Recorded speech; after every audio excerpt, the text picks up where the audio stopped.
You've gone from disaster response to disaster preparedness. That seems like a pretty critical leap.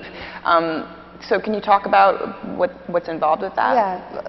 The biggest problem we run into after a disaster is the lack of capacity, the lack of the knowledge that you are allowed in your community to do something. Mm-hmm. And we found that the easiest way to get more people to act at a time that matters, right. So that can be putting someone who lives next door who's a senior citizen in your minivan and evacuating them as well. Right. We found that getting that information and the tools to organize that into a community before a disaster is so much more effective. Mm-hmm. So with a focus on preparedness, we can tell people common sense things.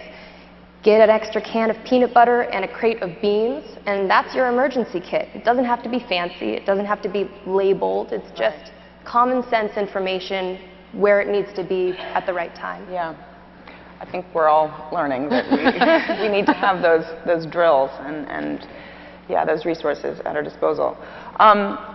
When you started this, you were both students doing graduate work. Is Recovers like a full-time gig now? Are you going to return to your studying, or? So I'm working on my PhD at MIT. I'll be done soon. Science is my.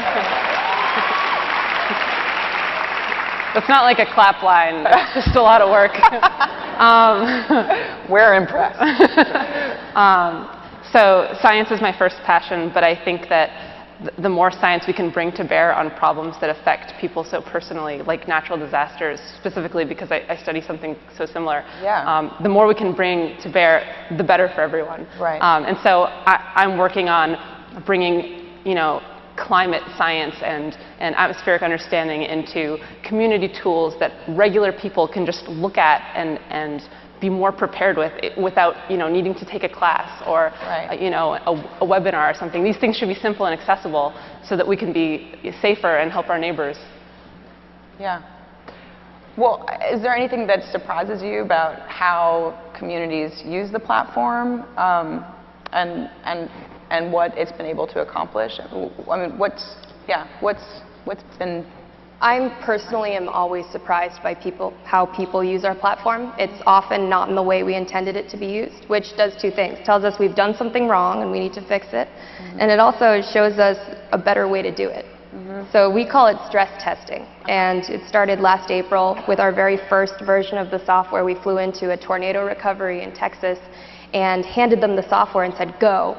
And then it was terrifying.